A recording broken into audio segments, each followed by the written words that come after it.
All right, looks like the bulk of everyone is popping in here. Thank you so much for joining us tonight. As I said, I'm Jeff Martin with Magic City Books here in Tulsa, Oklahoma. Really thrilled to have you as part of our ongoing virtual author event series, which we have been doing for, since the pandemic started. And we've done upwards of 200 virtual events in that time. Talked to so many amazing authors, politicians, artists, all kinds of people. And it's been a really wonderful way to stay connected with all of you in these strange, weird, wacky times that we're living in, and have that tether to our audience. We've occasionally squeezed in an in-person event here and there. A few weeks ago, we were able to do a book launch for U.S. Poet Laureate Joy Harjo outside here in a park, which was really fun. And we hope that as numbers go down and things get a little bit better, maybe early 2022, we can do some more in-person events. So we'll keep our fingers crossed on that. But in the meantime, lots of great stuff coming in this virtual space. Everything from, Ron Howard to John Lithgow and, other writers. And one in-person event I will mention, wonderful poet Kate Baer, #1 best-selling poet, #1 New York Times best-selling poet, is actually going to be joining us for kind of our one final in-person event this year. That's going to be on November 17th. And that's going to be at Living Arts of Tulsa. And you can see all the details for that and everything else coming up at magiccitybooks.com. If you don't know anything about Magic City Books, many people are watching from, I'm sure, outside of our area. We're a nonprofit bookstore that's owned and operated by the Tulsa Literary Coalition, which is a 501c3 group here. We've been doing events in one way or another since 2009, opened the bookstore in 2017, and we're coming up pretty soon on our 4th anniversary for Magic City Books. And, we're all about community events. And, we were challenged when this moment came last year to understand how we would kind of keep doing the work that we do in this shelter in place virtual space that we find ourselves in. But it's really been pretty heartening to see the support and the enthusiasm from all of you who are watching, buying books, and taking part in all of these things. Couldn't be more thrilled for tonight's event. I will say we are waiting on our moderator to join us. We've had a little bit of a delay there, so I may begin, and we may have to hold just for a moment. But what a honor and thrill to be hosting this event tonight. If you aren't familiar with the life, work, and impact of Professor Anita Hill, gosh, where have you been? I mean, 30 years ago this year, that landmark testimony that Professor Hill gave in the Supreme Court Senate confirmation hearings kind of changed the world and was a real moment, a watermark in our history, and a true profile in courage. There was nothing to be gained. She put everything on the line and kind of changed the way we think about the workplace and sexual harassment and so much more. And that was this introduction in many ways to this amazing life in this past 30 years. And if you've been following all of the good work that Professor Hill has been doing, and not just to say how proud we are to have an Oklahoman. I run into people a lot who haven't quite realized that Anita Hill is from Oklahoma, grew up in Oklahoma, went to college in Oklahoma, and has all of these ties. We're located in the historic Greenwood district on the corner of Archer and Detroit here. And I know that as a child visiting relatives, Professor Hill was in and around this area quite a bit, kind of seeing people in that kind of second wave of Greenwood. And so tonight we're going to be talking about the amazing new book, Believing, which is chronicle of that 30-year anniversary of all of that and everything that's happened since, looking at, the most recent Supreme Court confirmation things with Brett Kavanaugh and all the things in between there. So as I mentioned, we are a little bit delayed on our special guest moderator, which is Gloria Steinem. We will talk to Ms. Steinem when she pops on here, but I don't want to delay much further. So we'll go ahead and begin our conversation and then bring in Ms. Steinem when we have that moment. But thank you all for joining us. Every one of you joining have a copy of this wonderful book. I'm sure some of you have already started it, if not finished it, and it's going to be quite a special thing for you. So let's give a warm virtual Tulsa, Oklahoma welcome to Anita Hill. Welcome, Professor Hill. Thank you so much for joining us. It's an honor. Hello, it's a pleasure and honor to be here. And I'm really happy to be back in Tulsa. I know I have some family members in the audience today. And I also hear that I have some friends who knew me when I lived in Oklahoma. And so it does feel a little bit like a homecoming. So Yeah. that's great. Well, it is thank you so much. It's really, like I said, truly an honor. We were talking before we came on here about the kind of whirlwind that you've been on and all of the media and, with podcasts and everything else going on and all the kind of different ways that we communicate now. How have you been kind of handling just the onslaught of opportunities and requests and all of these things to kind of get out there, talk about the book and talk about, like you said, this momentous kind of 30th anniversary of the testimony that you gave? Well, to start with, you're right. There are so many opportunities to be in conversation about this book, and that was not sort of an intended consequence of COVID, but it is one of the practical consequences that we can reach people virtually that perhaps we would not have reached had we done a regular book tour in person. And the conversations have been good. I mean, people are interested in the topic of gender violence, which is what this book is about. You know, I feel in some ways like I have been writing this book for 30 years. So much of it is informed by the stories that people have told me, either written to me or told me in person, or more recently, emailed me. Of course, 30 years ago, emails weren't so popular. They barely existed 30 years ago. But I continue to get letters as well as phone calls from people who are survivors, who are victims, who tell me their stories.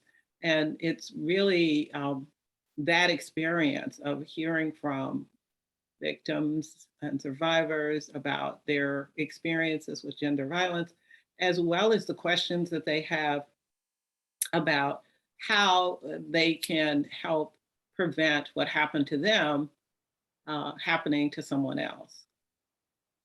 So, mentioning that whirlwind of media that you've been doing lately, it pales in comparison, though, to the frenzy and the kind of circus that was surrounding you 30 years ago, and that was something you, of course, couldn't expect. You'd never been through that, and kind of there was no precedent for what happened there. When those hearings were over, or I guess the question is this: when did you realize that your life would never be the same again? Was it before? Did you have that awareness even before you stepped up to that microphone? Or when was that moment when you realized there was kind of this BCAD split in your life at that point? Well, I'm not sure exactly when it happened, but I can tell you that after the hearings, I wanted nothing more than to get back to a normal life, what was a normal life for me, teaching at the University of Oklahoma College of Law, contracts and commercial law. I had no inclination to prolong that experience that culminated in the hearing for confirmation for Clarence Thomas.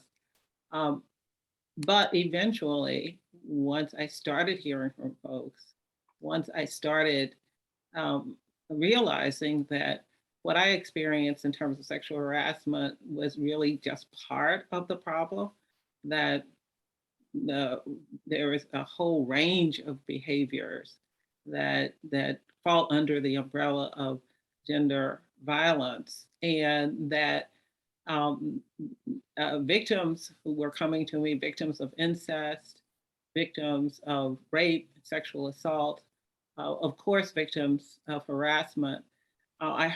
Started hearing almost immediately from women. And I guess I expected to hear from women who had experienced sexual harassment, but then I heard of all kinds of, of behaviors that, resonate, that they had experienced, and that my uh, hearing before the Senate Judiciary Committee just sort of brought back to them and resonated with them in terms of the way that the senators responded to me. Um, And I'll just let me give you one example. And this was something that happened to me very early after I came back from Washington. I was sitting at my desk one day, and in those early days, I was getting all kinds of threats and harassment on the phone and threatening calls and letters. But one call came in an afternoon. It was after I'd had class, and this person who identified himself as a man um, who had been an incest victim. And what he told me was, well, the first words that he said were "You've opened a whole can of worms." And then he went on to say that the hearing and the way the senators responded to me was the same way that his parents had responded to him. You know, they denied that the behavior that he complained about happened.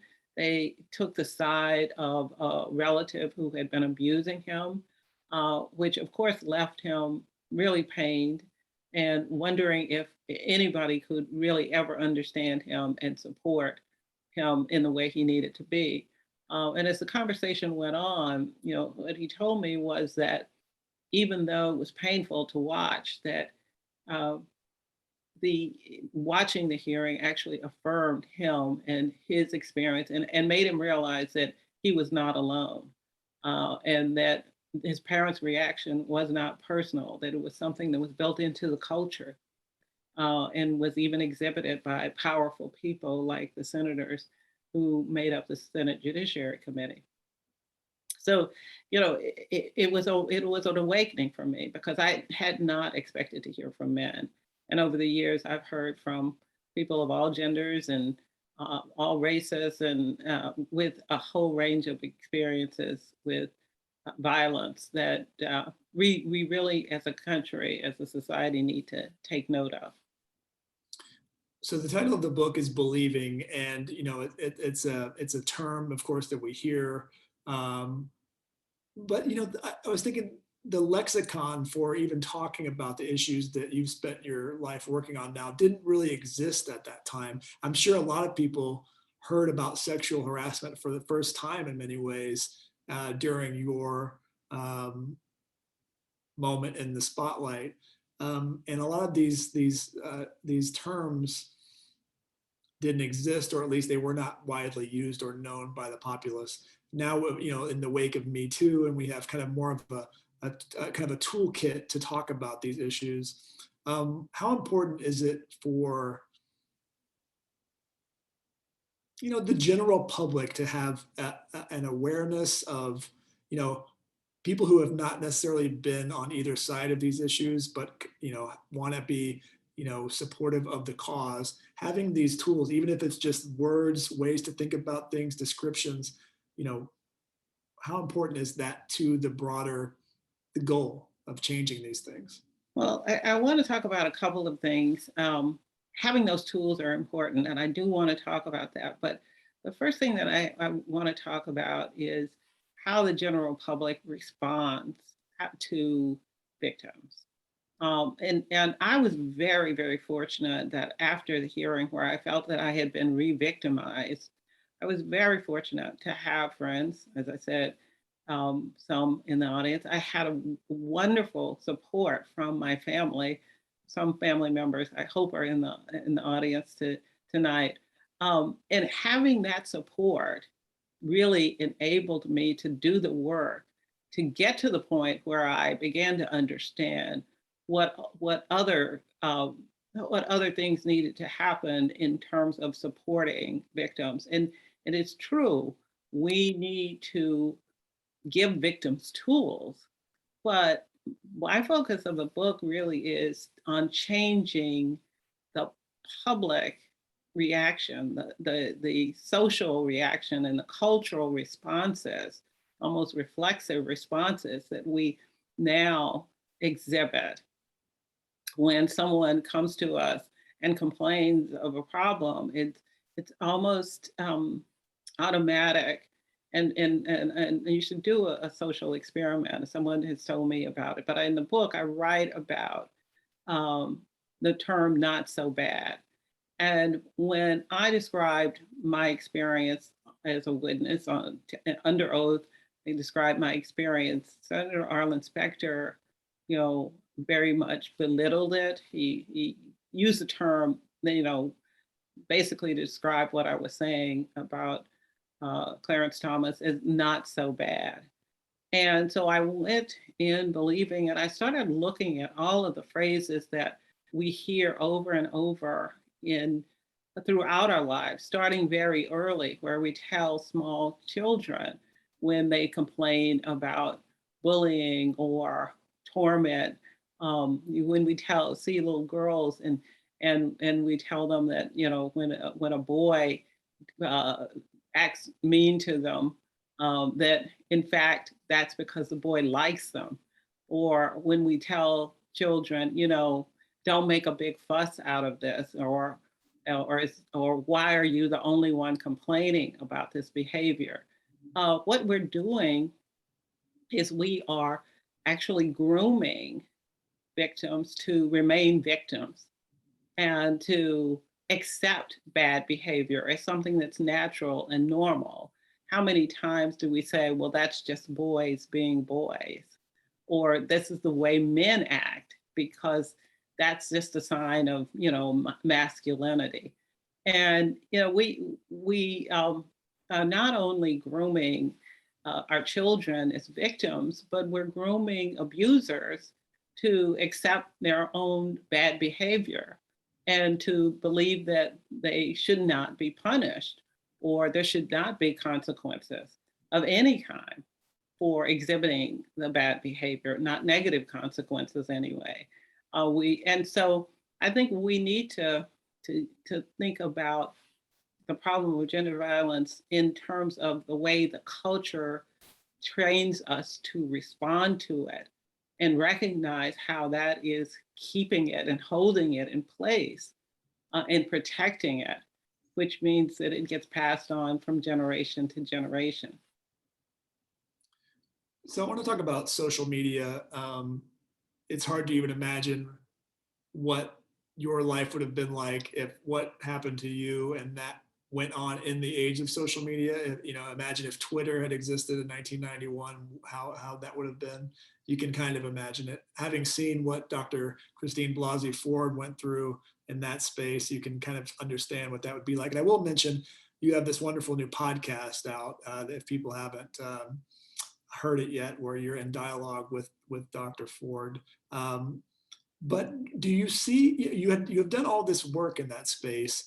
Do you see the advent of social media in, say, the mid 2000s as something that kind of pulled the work, the progress that these issues had made backwards? Did it push it forward, or is it a big mix of the two? Well, it's a mix. I mean, social media allows us to organize. It allows us to inform. I mean, 19 million tweets allowed people all around the globe to share their expenses. And that Me Too movement, really did, I think, finally convince some people that the problem wasn't minor, or that it wasn't a problem of a few bad apples, that it was an endemic problem, and that it was affecting the lives of people and all around the globe. So that's a good thing. That is a positive thing. I mean, it's allowed for a lot of activism on the issue. However, unfortunately, social media has also been used as a tool of abuse. Over a third of middle school children say that they have been bullied or harassed, have experienced racism and sexism and homophobism um, on the internet. And unfortunately, for children who absorb these messages, that cyberbullying, along with bullying in school, in-person bullying can lead to depression, suicide ideation, and unfortunately, especially uh, in some cases, children commit suicide because of this toxic combination of social media pressure, as well as in-person pressure in schools. And so, it is a mixed bag. We have to see it for what it is, and we have to understand that the same tools that can keep us together, help us form community, can also keep people out of communities and make them feel think less of themselves. Um, I'd like to talk for a second I mean, about. can I just, Yeah, because go I ahead. want to talk about one example. I think everyone who follows the news about what's going on the internet has probably heard the stories of how Instagram actually is has an effect on girls of making them feel bad about themselves, causing depression. And they have this, of course, social media has this addictive effect, not only on children, but on some adults as well.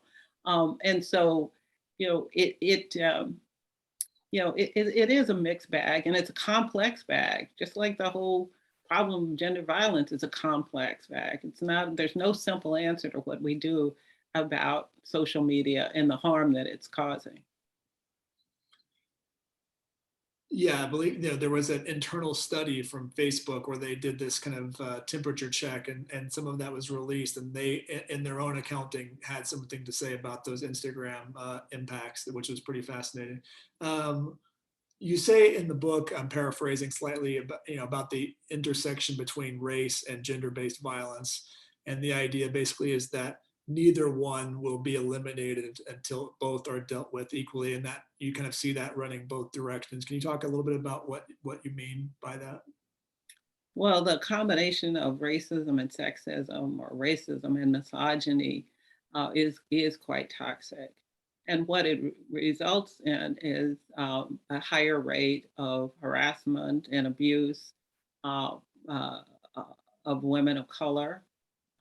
It results in women of color, when they experience bad behavior, not having the same chances of getting any kind of effective response to the behavior, whether it's a response from law enforcement or a response from private employers. The response that women of color get is in fact not as effective and responsive as what happens when white women uh, complain. You know, and I don't say that to say that white women are having all of the advantage. As a matter of fact, the systems that are in place are failing everyone, but they're especially failing women of color. And in terms of the prevalence of the problem, one of the shocking um, pieces of information and evidence is about Native women. One of two Native women will be sexually assaulted in her life, and the numbers could actually be higher.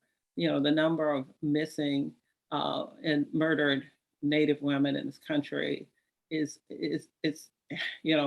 really off the charts, and it's a you know the violence just that is perpetrated on Native women is one of those things that, of course, the people in Native communities know about, but it's hardly ever something that the public is aware of.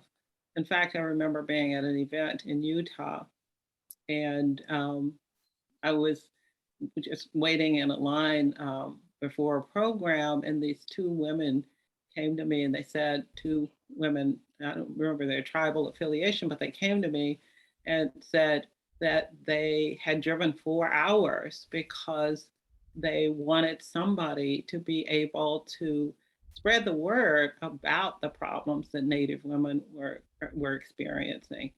Um, and so we're just beginning to understand the impact of racism and sexism combined and how it affects the lives of women of color.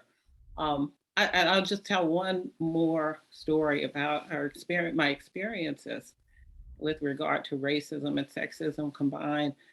I hear from young Black women who don't have experienced harassment or some kind of abusive behavior, and they worry about coming forward because the person they are accusing is also Black, and it puts them in a bind of not wanting to bring shame onto the community, but at the same time having to deny their own feelings and their own pain and have to deal with it because they don't want to bring more policing into the community, because we know that there is over policing and sometimes violent over policing in our communities.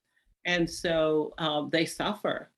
They don't know what to do. And I've also heard from young African American men who want to be allies in the fight against gender violence. But unfortunately for them, they are concerned about their own well being because they know that there is a history of accusations and over sexualization of Black men and accusations that are false about their behavior and assumptions about their behavior as being inappropriate. And so these are issues that are within the community, and that's why I say we're not going to be able to get rid of gender violence in our communities of color unless we deal with both the racism and the sexism and misogyny that exist in our society. I do want to mention that we have a special guest joining us. We have someone who, in many ways, you often say someone needs no introduction. I think Ms. Gloria Steinem certainly needs no introduction. Welcome. We're so thrilled to have you. I want to turn the conversation over to both of you to chat for a bit, and we can come back in, say 25, 30 minutes, and we'll take some questions. So anyone who's watching, as you're watching for the next 30 minutes or so, please figure out what you'd like to ask and dump those into our Q&A section here, and I'll come back and we'll ask some questions at the end for these two amazing people that we have speaking tonight. So Professor Hill, Ms. Steinem, I will let you both take it from here for a bit. Well, first of all, I apologize for my technophobe lateness, but I'm very, very glad to have arrived in time to hear a courageous speech. Thank you so much. You are the truth teller. And as you were speaking, I was thinking so much of the time of your own testimony and leaving the house and worrying that there would be massive anger at the women's movement for bringing up the subject of sexual harassment and leading to the accusation of Clarence Thomas. I mean, literally, I feared that there was going to be a backlash. And of course, the opposite was the truth because of the courage of Black women. What I have on my wall is a massive poster in which there are the names, I think, of 1,000 Black women in support of ourselves. That it really, really made such a huge difference. And to rebel against both racism and sexism together is so necessary, such courage, and the source of global leadership. Well, the women who were behind that ad that was taken out in the newspaper and then became a poster Barbara Ransby was one of them, but they are fearless and they are quite outspoken feminists, Black feminists. What that ad meant to me though was a lifeline, because in the Thomas hearing, I felt as though I had been separated and sort of moved outside of the African American community, a community, of course, that I'd grown up in and had identified with for all of my life. And then just to be moved out because I told the truth about my experience um, was painful on an even another level.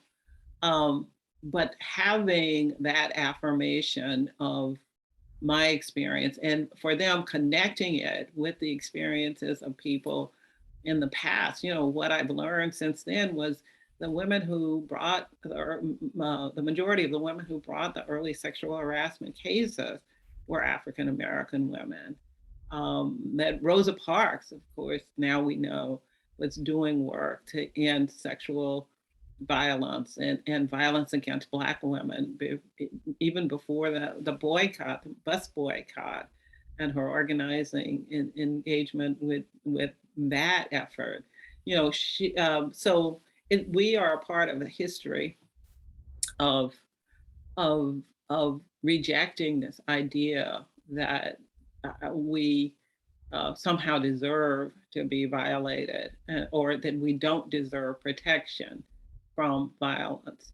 Um, and the other thing that I want to bring up about that ad, and I'm sure you know this as well, Gloria, you know, a group of men wrote an ad, and paid for an ad to be placed in the New York Times again, uh, on the eve of the Christine Blasey Ford's testimony. Uh, it was modeled after that ad from 1991, and it really is a sign, though, that there has been some progress, because I don't think a group of men would have taken out an ad in 1991 supporting me, or and I don't think a group of men would have done it even in 2018 had it not been for those women who took out the ad in 1991 supporting my right to speak out. No, we are, thanks to you, making progress. And more recently, after the Me Too movement first surfaced, there was a spontaneous letter of support in the New York Times from women who were migrant workers. And it was so moving to me to see migrant workers supporting the position of Hollywood women with all of their greater privilege and unifying with them. So, telling the truth actually has magical results. And in that letter was so important because the public has a tendency to focus on the people who make the media and who are powerful, and they're household names because they've appeared in movies, or maybe they're great musicians, and there's always this danger or a fear that I have that women like the women who signed that letter, who are doing farm work in some instances, who might be doing cleaning offices or cleaning homes, or doing childcare. Those women will be forgotten, and there's this cultural presumption that they are not valued in the same way in their lives, and our need to protect them isn't valued in the same way. And so that was an important letter on many levels for us, and to bring people into the movement and to help people understand that so many people, the diverse people, were suffering. Yes, I think I've learned at my advanced age that just as I'm most afraid of a division that's going to be harmful, somehow the experience of reality and the courage, especially but not only of women, comes along and rescues the situation. I remember even earlier than this when I was uh, working for Cesar Chavez trying to get publicity for the farm workers strike. And I went there, and the women farm workers were striking against their sexual abuse in the fields with no support at that moment from Cesar Chavez. So, and gradually that was remedied. So, you've helped us all to have faith that simply telling the truth is the right thing to do and will be supported, even when it seems divisive. But you do have to sometimes tell it over and over again. That doesn't always True. stick the first time. Yes, no, You have to keep absolutely repeating. true. Right, right, right. Well, we're here, and I feel like we should be organizing. So, Well, I think you were at an event when I told people that I don't call myself an activist because I'm not good at organizing, and you're the organizer. oh, I'm one of those people that I have ideas and I write a lot about them, but the organizing that you have done over the years is has really kind of laid the table, if you will, for so many movements, including this movement against violence. well, there's no organizing without truth telling, as we see now in Texas, and you know, and in India. I mean, it seems to be a universal truth that the one follows the other. And we've you know we were just earlier talking about social media, and social media does help uh, to get people together, to galvanize. I'm not sure if people are aware of what's going on college campuses now with the protests against fraternities for um, gender violence and sexual assault and harassment that has been documented as coming out of these fraternity houses. And the protests are happening all over the country, not in just one location. And one of the things that as I think about these protests is that, you know, typically early on, I think we were complaining about individuals and individual behavior. And now we're starting to understand and see how our institutions and institutions within our institutions are complicit and provide cover for bad behavior. Mhm. And that I think that's one trend that we can give this millennial generation some credit for. Mhm. Probably among many, but that one in particular is seeing the role that institutions are playing in perpetuating this problem.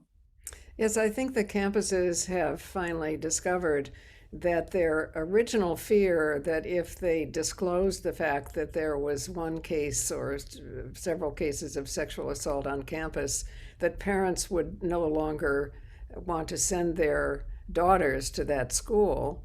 It actually turned out to be the opposite, that parents understood that the schools that were being honest about it and doing something about it were where they wanted to send their daughters. So the situation on campuses has changed a great deal. I'm not so sure about the isolated situations in the street when there are not enough observers or there really isn't an institution. I think we're still very much struggling with that. And we're struggling with the idea, of course, just the fundamental idea that women's bodies are not social possessions because wombs are the one thing that men don't have. Then controlling wombs and controlling population, controlling everything to do with birth is still, as we see in Texas and elsewhere, is still with us. And I think it's the first step in hierarchy in a very ancient sense, controlling women's bodies. Well, and as I say, when you can use violence to stop someone's progress. I mean, if you can give people all the rights, you can give them a right to education, you can give them a right to work, you can, give them a right to be on the street. But when you can take that, when somebody can take that right away through an act of violence or coercion, or take over an individual's right to claim the right through violence, then those rights to education or work are meaningless. Mm-hmm. Or even the right to vote, when people are coerced around who they vote for and what they care about politically. Um, it one of the, you keep talking about Texas, and one of the things that I haven't heard enough about is the private, almost vigilantism. I guess it is vigilantism that is part of the Texas law that's being challenged in courts now. And Yes, and giving anyone can bring charges or turn in some. Yes, right. anyone can bring charges, and they get paid a certain amount for doing that. And but what I haven't heard is how individuals can extort and coerce behavior, because now they can use that law as a threat to people. Maybe they don't even have any intention of suing or taking them to court, but they can certainly use the law to threaten someone Mm-hmm. and coerce them into some kind of behavior, maybe even paying them money to keep from being hauled off to court by a stranger or even an acquaintance. So I think it does again put women at higher risk for violence and intimidation and coercion. And so I think there's a lot to be said for um, your theory about the control of women's bodies, and that's what gender-based violence is. It's controlling what it's a control of really women's activities and their rights and their expressions, but it's taken out through violence against the body Mm-hmm. and the mind in many cases. Yes, yes. And I was heartened to see that in Texas, even taxi drivers were offering free trips to the clinics, or free trips to women who were uh, acting in opposition to this effort to control them. Somehow it's heartening to see a populist rebellion at the level of people in the street and taxi drivers, right? Well, and that's, you know, there are those kinds of stories. And then there are just the stories that I get where people come to me and they say, well, back in 1991, I really didn't understand what was going on and why this was such a big issue. But, I get it now. And these are people, um, uh, men in particular, who say, well, now that I have daughters, I understand the problem. But what I think is a big part of it is that it is, this populism that you refer to in Texas, and just the people on the street or people who have written me who say, I've changed my thinking. is part of the growth that we have taken in the last 30 years as a society. Um, it comes from people telling truth, not just one person, but from multiple people telling their stories and sharing their stories with families. There was I have this letter from this man who was African American. He was a civil rights attorney, and then he became a judge, and he fought for civil rights, racial equality, and but it said he said until 1991 he had never taken into account what Black women had experienced. He hadn't taken into account gender equality and how it was different for Black women. Racial equality and gender equality couldn't be separated. Mhm. So this is part of, I think, a growth in our thinking that leads me to be hopeful at this moment that we can, in fact, change. No, I agree with you. I mean, I refer to myself as a hopeaholic because, but I do think that hope allows us to act in a positive way, and there are groups of men who are allies in very unexpected ways. Every once in a while, after a meeting or a lecture, a man in the audience will come up to me and say that he had been in prison at some point in his life. And in the absence of females in the prison, he, in these cases, being younger or weaker, was treated as a woman. And that he therefore, I mean, literally in a very sexual and invasive way, and therefore understood, this, um, the danger, the hurtfulness of the whole idea that sex is used in an aggressive way as a source of conquering and dominating and so on. And I've often thought that we uh, could do a better job of bringing together um, women who are working on this issue and also male allies. Yeah, I think we should, there has to be a conversation with male allies involved.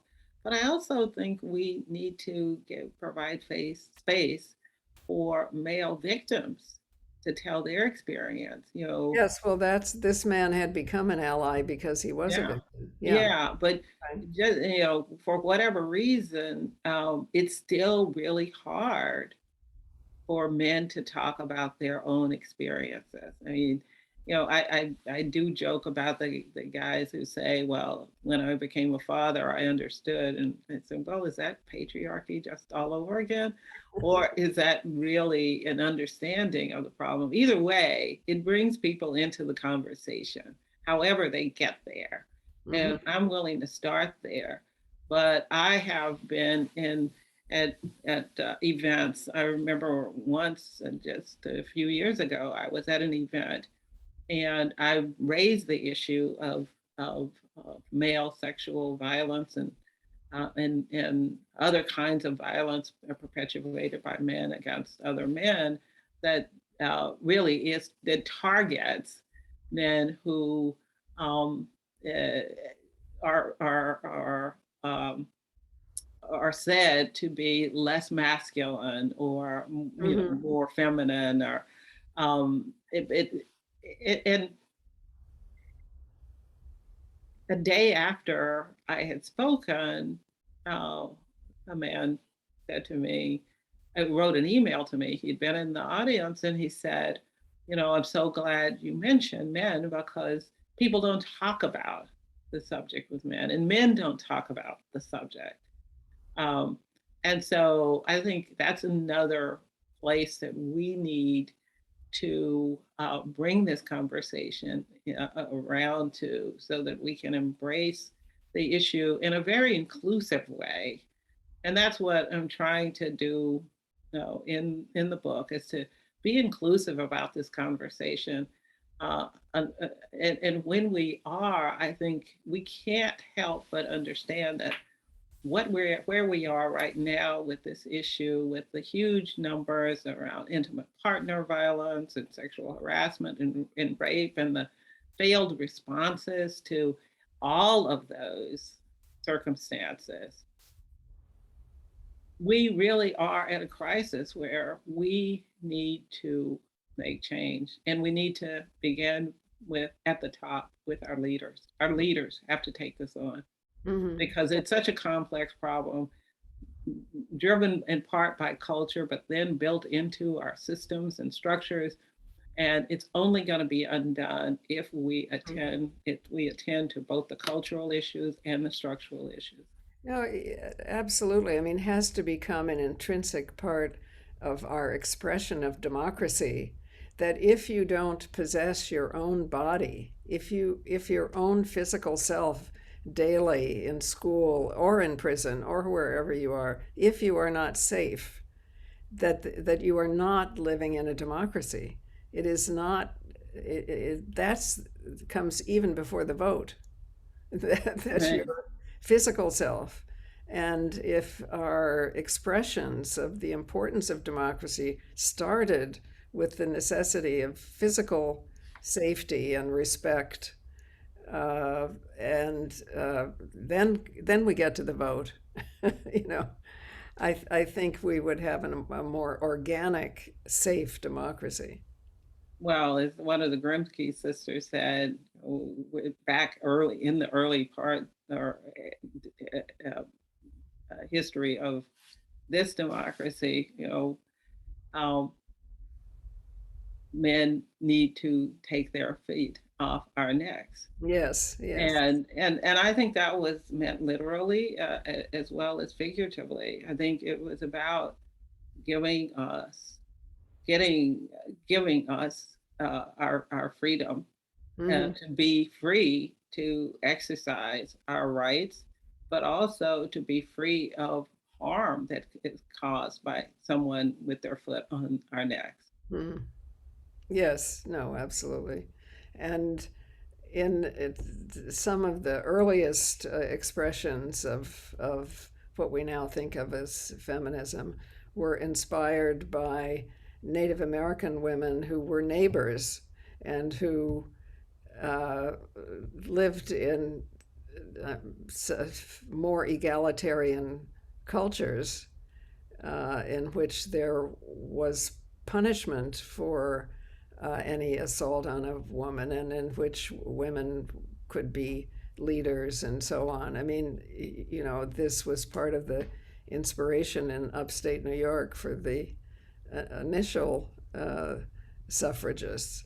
So I often think when I'm wandering around the country, speaking, that if vertical history might help, you know, that if we think about the land where we are standing and who stood here before Europeans showed up and what was here.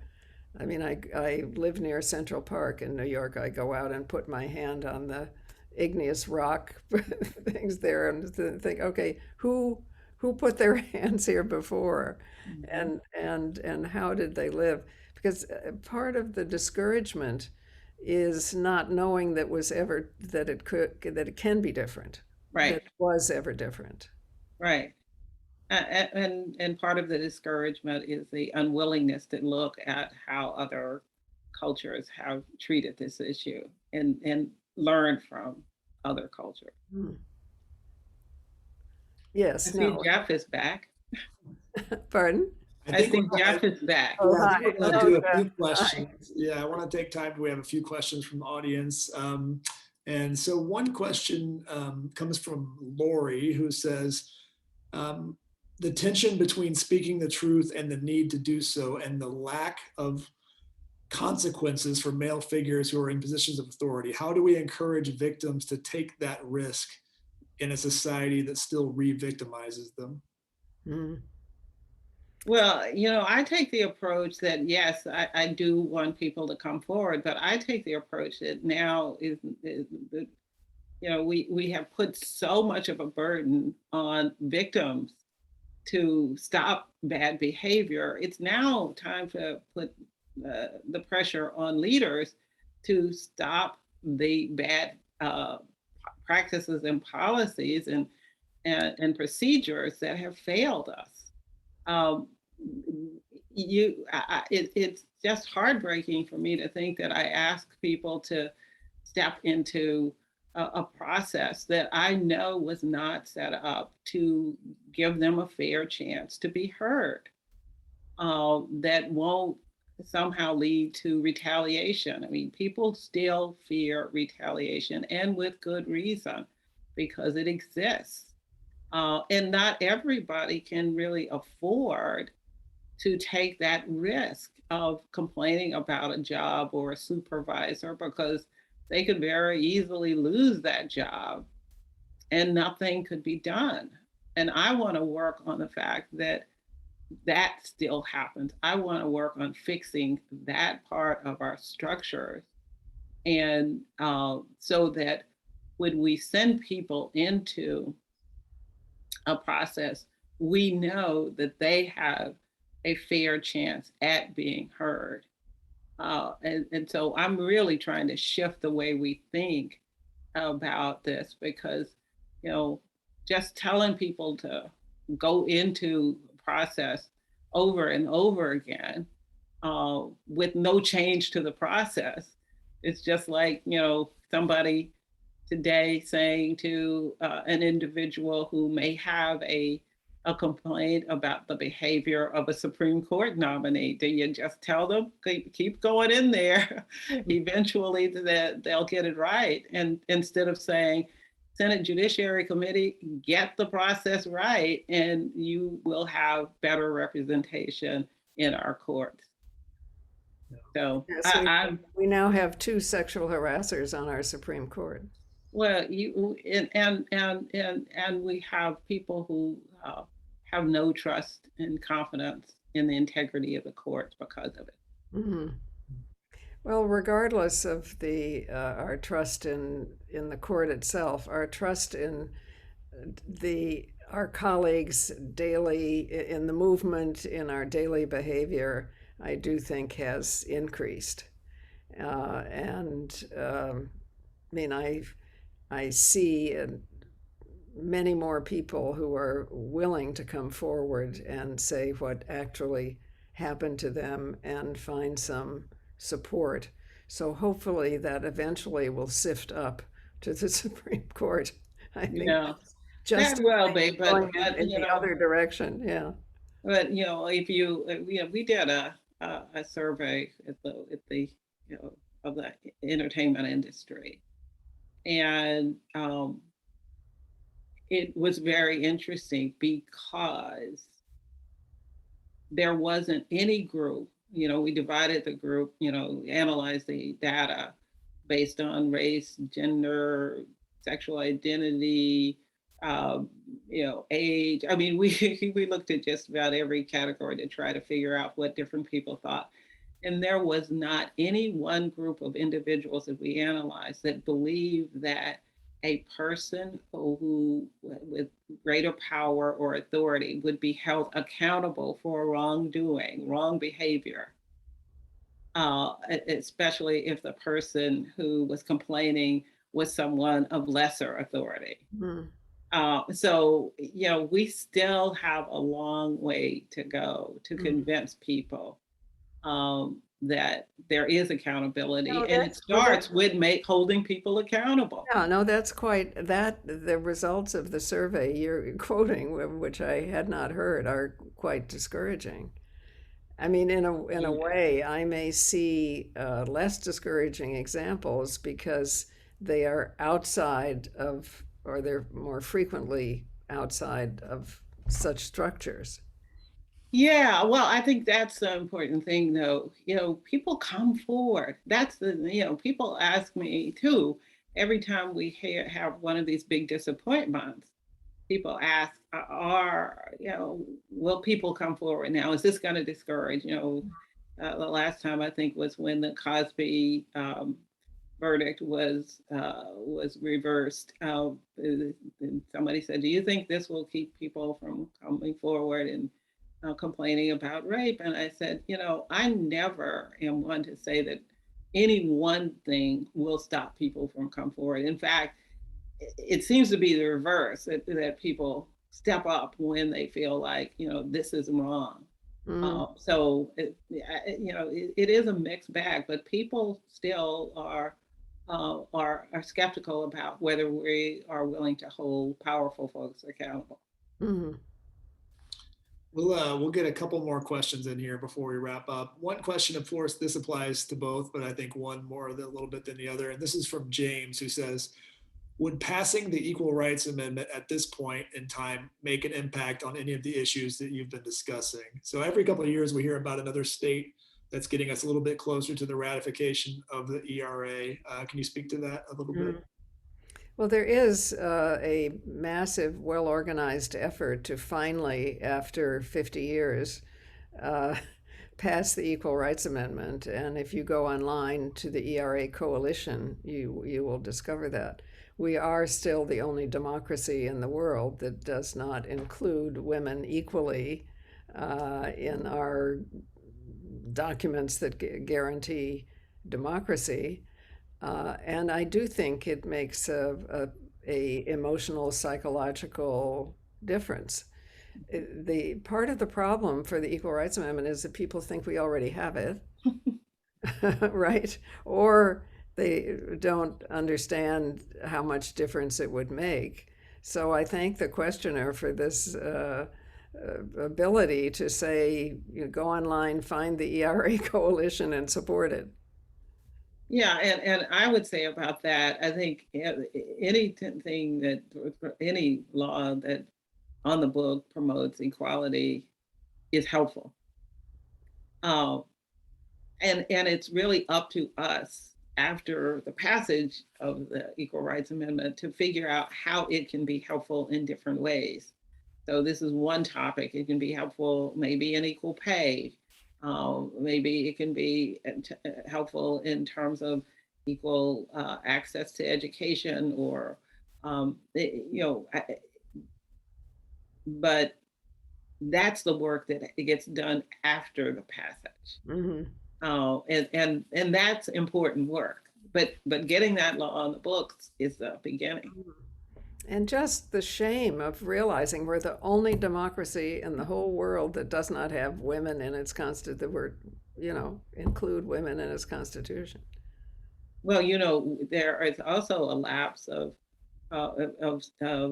including violence based on gender in laws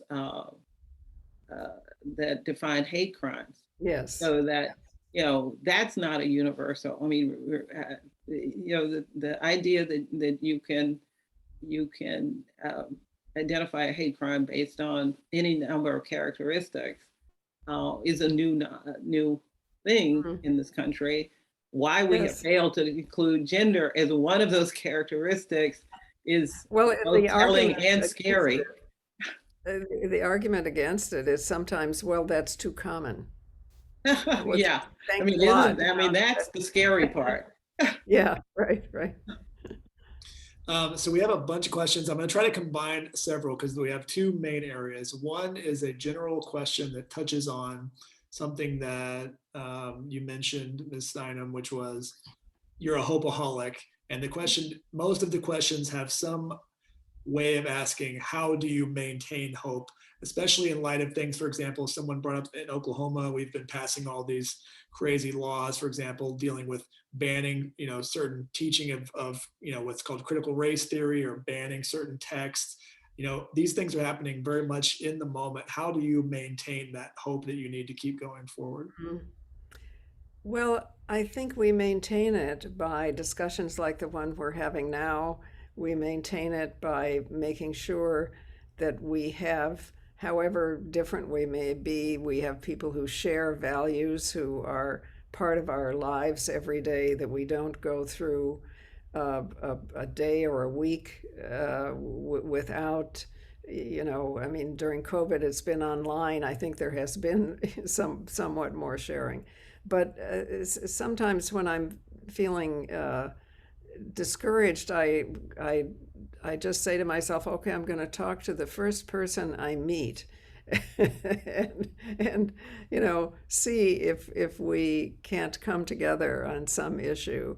Um, and I left my house, and the first person I saw was the mailman. So I talked to the mailman and he turned out to be the political boss of Queens, who was actually very active on all kinds of legislation, having to do with equal rights and, I mean, so, I think it's up to us to create community by not allowing ourselves to be isolated, by speaking what we care about and having discussions. Yeah. I would put the same question to you, Professor Hill. How do you find those moments to kind of keep above the fray? Well, I have often said that I I stay hopeful because not necessarily because I look forward, but because I look back and I see how much change has occurred, positive change, not just in this past 30 years, but really over the lifetime of my lifetime and my mother's lifetime and her mother's lifetime. And that's how I stay hopeful. And I just then I say, well, then you got to get busy so that you're not the generation that stalls progress. And so that's how I stay hopeful, knowing that change is possible and really believing that we deserve it and that we can come together as a society to create it. Mm. No, Yeah. Go that ahead. is Sorry. helpful. I think we need to remember we are communal animals, so we can't do it by ourselves. And that in itself is very helpful. And that what you said, Professor Hill, about looking back is a perfect offshoot to our final question, which is several people are educators. We've had a couple of historians asking questions, and the general gist is just what you said. You don't want to be the generation that drops the ball in this sense. Having a sense of history is so important. We're 2 years away from the 50th anniversary of Roe. You mentioned the 50th anniversary of the ERA. Having a sense of that, do you feel that the current generations have a broad enough sense of the work that folks like yourselves have done over these past decades, knowing that work, seeing that progress? Because I think if you don't have a sense of the progress, you get daunted by the current moment, right? And it kind of has this reverse impact where you feel that nothing has changed. And of course, things are still need to be worked on, but having that historical sense of incremental progress can be a pretty useful tool. Yeah, I think though that young people are impatient. I mean, that they're in the world that is moving very fast. Technology is moving fast. The world is changing very quickly, and they want us to get on track with change as well. Social justice is what they talk about, at least in my school, um, and they want that change now. And we probably were the same when we were young. I'm not young anymore, and so I realize that these things take time, and we can't undo what's been centuries and eons in the making overnight. But we do have to honor that impatience because I think that's what keeps us energized. Mm. It keeps the momentum going when some of us might be content to say, well, we've gotten this far. And so I'm, I'd like for things to move faster too. Uh, and I know at some point soon, I'll probably just have to get out of the way and let the young people take over and do Don't get out of the way. We need you. it. Okay, stay in the way, right?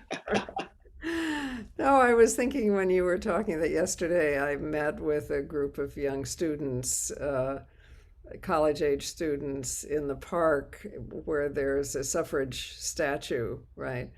And they were asking me questions, and I suddenly realized that I had lived through everything they have lived through, but they haven't lived through everything I have lived through, right?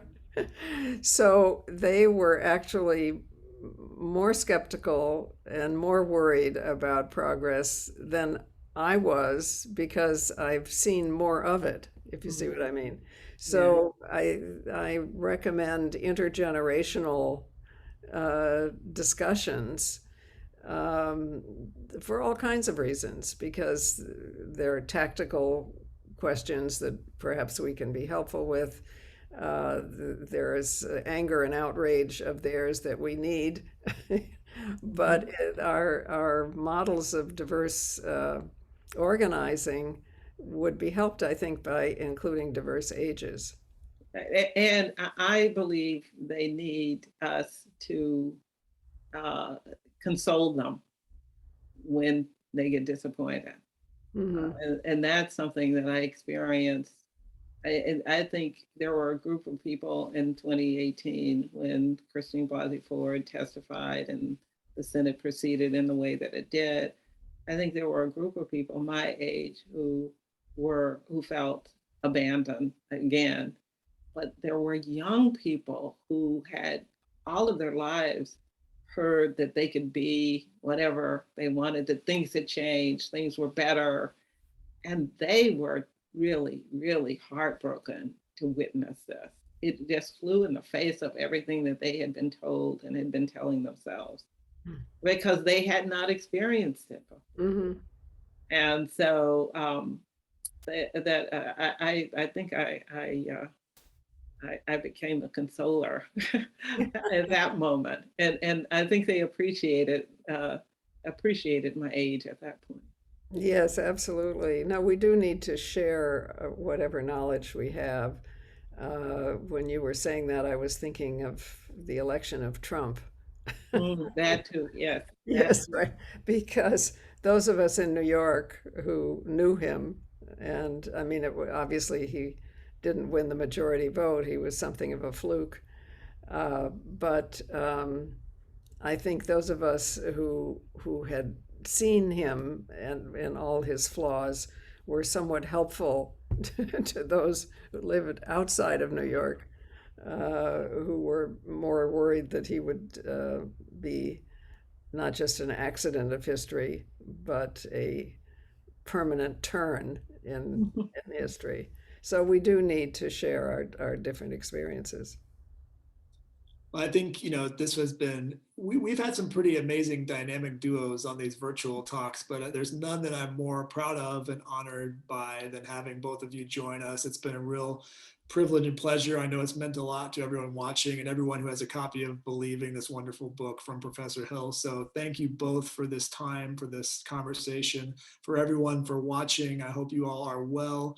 I hope you're energized by this conversation like I am, and that you'll be out there doing the good work, consoling people, and getting after it. Thank you all so much, and take care of yourselves. Thank you And so I just have one Yes, say one request. more thing, please. I hope you save the questions in the chat for me.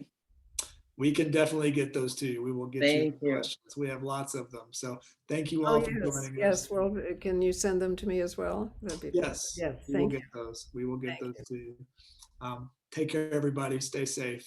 Bye-bye. Thanks. Good night, everyone. Thank you. Thank you. Bye-bye. Thanks.